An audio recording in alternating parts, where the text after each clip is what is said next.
Boom. Today we're talking about pull-ups. This is my second advice video. Hopefully it's going to be far better than the first one. 3 things are true. I need sleep. It's past midnight. I need a new haircut. I don't know what's going on there. But 3, the most important of all, we're talking about pull-ups today, so none of that matters. I've actually prepared some notes on what I'm going to say, and we're going to go step by step. We're going to talk about technique, form, progressive overload methods, mistakes people make, how to start as a beginner, sets and reps, intensity, volume, everything. Hopefully, I'll do it in a concise manner that keeps you interested. Hopefully you don't get bored, but we'll see. So let's start from the very beginning. Why pull-ups? The reason I advocate pull-ups for everyone to do to get to a good level, regardless of your goals, is because fundamentally they are one of the best, if not the best exercises. You can do as many lat pull downs, as many cable rows, as many bicep curls as you want. You will never get the results that you do from weighted pull-ups. Some gym bros are going to get angry hearing that, but try it out yourself. You'll see what I'm talking about exactly. Now the reason why is the weighted pull-up trains the lats, the traps, the upper back, the teres major, minor, the biceps, and with core engagement too, like nothing else. You really feel all of those muscles working together in such a great compound movement. There's really nothing better than it. You just have to try it out for yourself. I don't know the science behind it. But for example, you'll never have to do a curl if you get good at weighted pull-ups, ever. Neither will you have to do rows. Sure, you can do them to supplement it as an accessory to bulletproof your body. Actually, I'd recommend to do them occasionally, but they're not necessary by any means. So now that we've said why pull-ups are such a great exercise, I'm talking about weighted and body weight. Getting to a good level on body weight, first of all, impresses lots of people because like 96% of the population can't do 10 pull-ups, something like that. And if you can do 20, if you can do 30 or more like me, not to brag, that's some impressive stuff. So let's start with what to do if you're a beginner. Let's say you can't even do your first pull-up. Well, number 1, get bands and do banded pull-ups, something you can do for 8 to 10 reps. Or you can do Australian pull-ups, but I feel like they hit the back differently. Once you get to like 2 to 3 bodyweight pull-ups, you can start doing negatives. Surely you can do about 7, 8 plus reps, where you jump up to the top and slowly lower down, feeling those muscles contracting. Although we're not bodybuilders, at this beginning stage, you want to feel all the muscles to get that mind-muscle connection, especially how beginners, often they just feel their biceps, they don't feel their lats, which is a massive problem. You don't necessarily have to feel the lats, but sometimes there's not enough muscle recruitment. That's why many people start off weak, and once their CNS gets used to the movement, their progress skyrockets, which it did for me, 1 to 15 pull-ups in 3 weeks.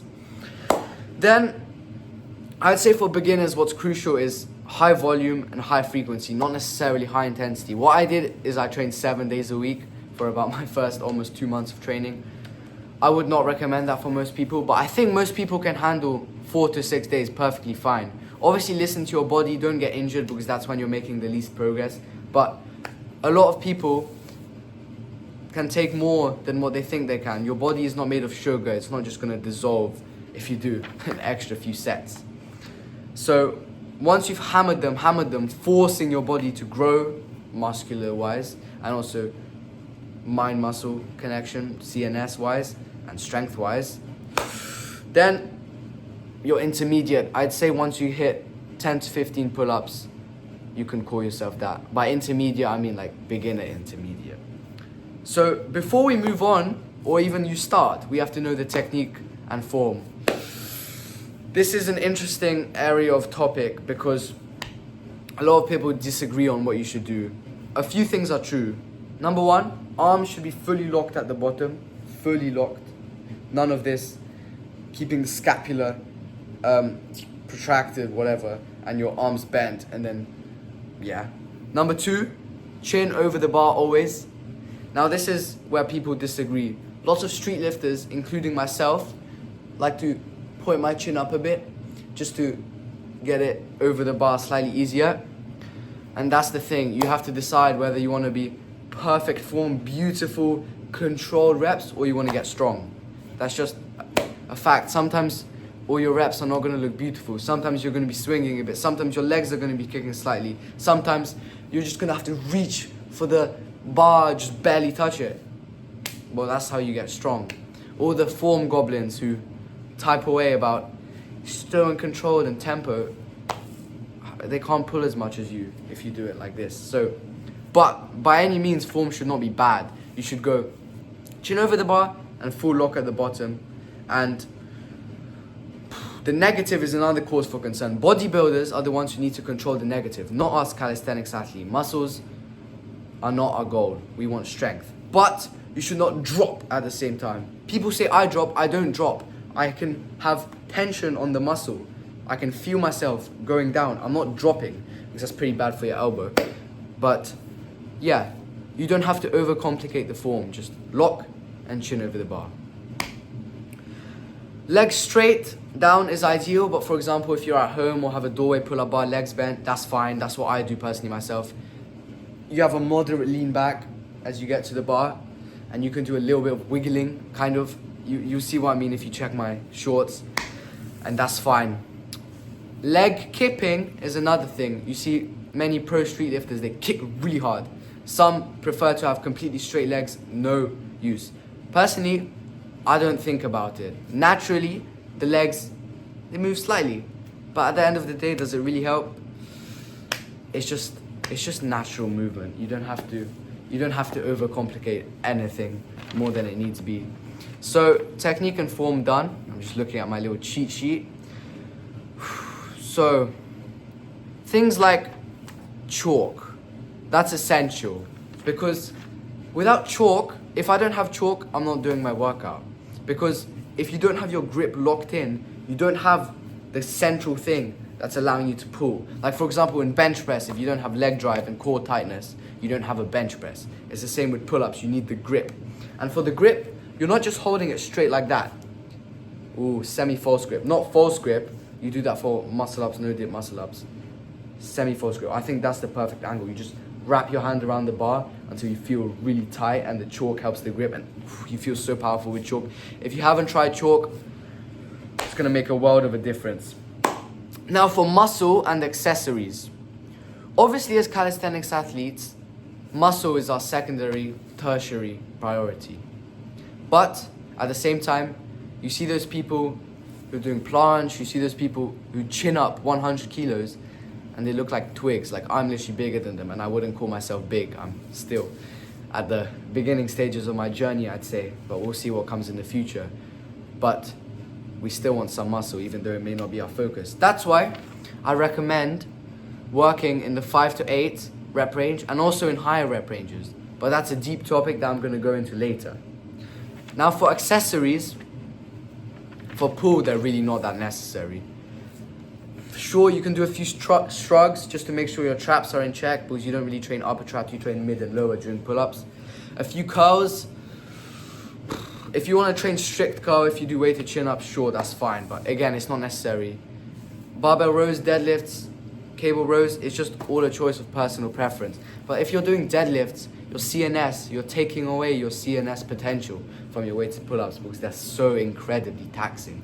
That's why I occasionally do a few bicycles, a few cable rows, just to keep the other muscles in check, just so I don't have any weak links. Obviously, I train small muscles like lower back too, but that's separate. But they are not the focus. You just have to keep them in check. Then, the next thing, which is pretty important, and this is more general, is every set must be with purpose. You cannot just do your pull-up sets to get them done. That's the main thing with working out. It's deeper than most people think. You have to think about your sets the day before. You have to visualize them for a minute before. If I'm not locked in before my set, I lose a rep, or even 2. You just have to really see it in your mind. When you grip the bar, you're fully ready, and you pull. That's why I don't use music when I work out, because people wait for the beat drop, then it messes them up. They're not naturally starting the set. Their heart rate is up. You know, when you're waiting for the beat drop, oh my god, the heart rate skyrockets.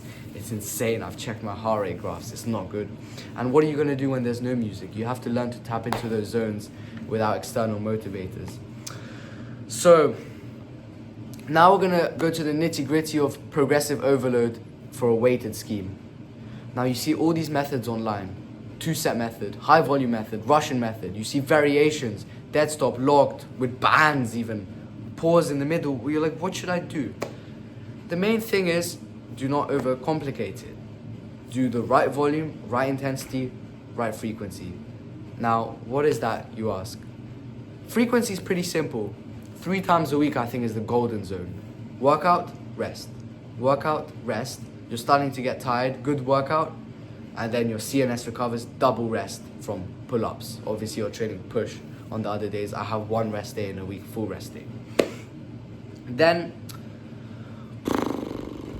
you have different blocks in training, of course. I highly recommend beginners to do volume training.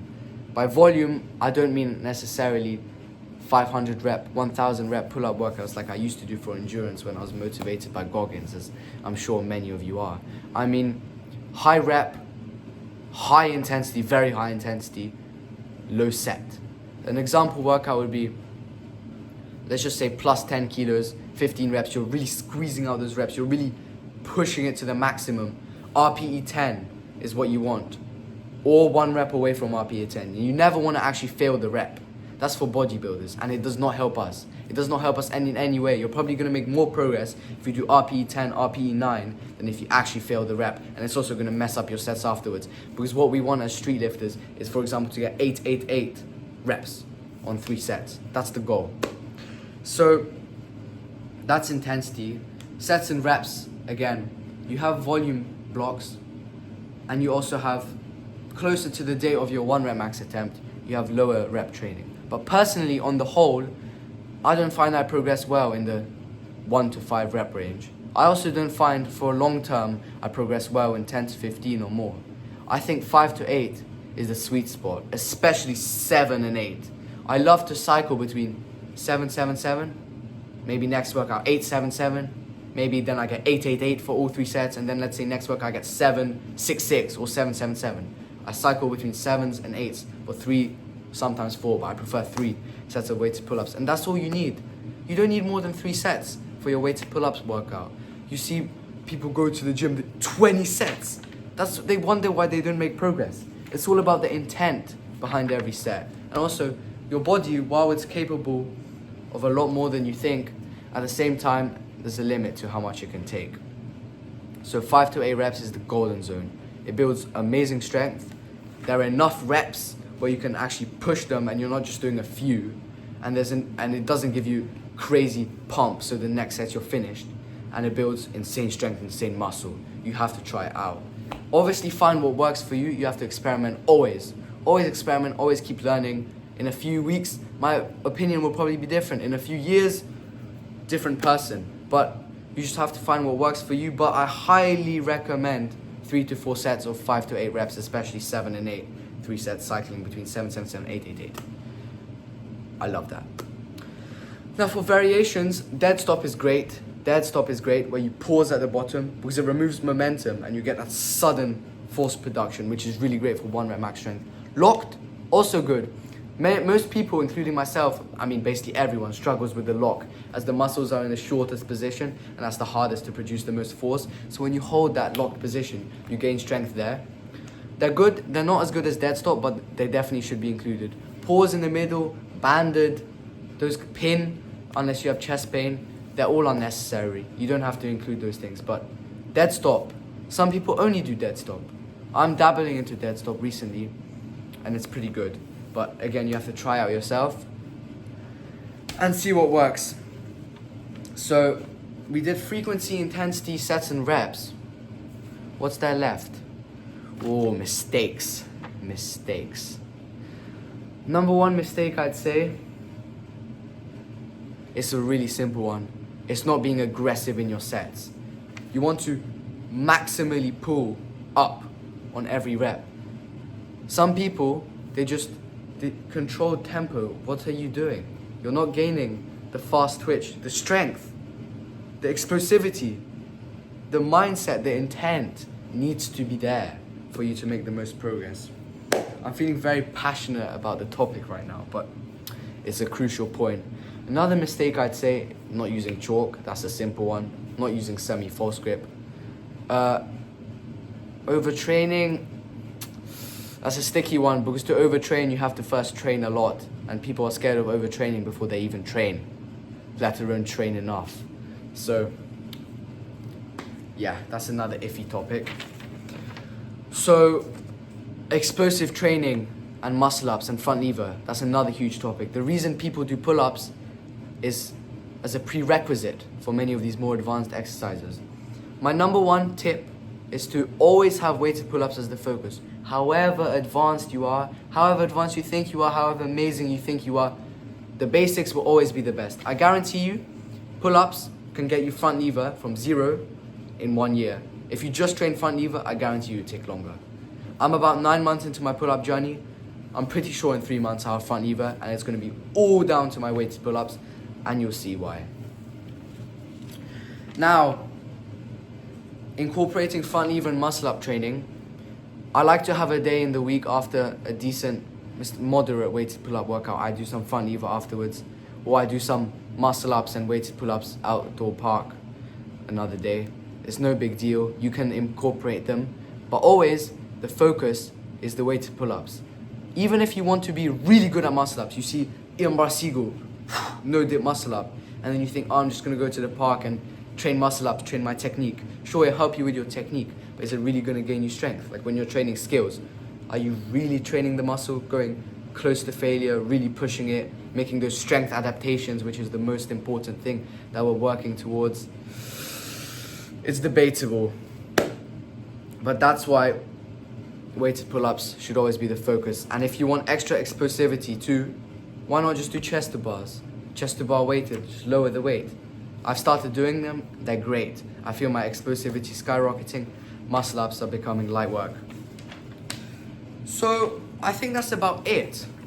Just make sure to enjoy the process, not the end destination. Don't be just fixated on 50 kilo pull-up, one arm pull-up, front lever, no dip muscle up. You have to enjoy every workout. You have to have the drive before every workout. You can't just go into it and not give it your all. That's how you don't make progress. That's actually more important, I'd say, than the actual techniques and everything else you use that people often overcomplicate. But remember, try out everything, find the right method. If you don't believe me still, that pull-ups are a great exercise and you'll make progress with them, I don't know what to tell you, you're missing out. But yeah, no east, no west. Pull-ups, especially weighted pull-ups, are the best, and nothing will ever change. I think I've said everything right. You can read that. You actually can't. I write in hieroglyphics. Handwriting is terrible. But, well, that's it. Enjoy the rest of your day. If you're still here, thank you for watching.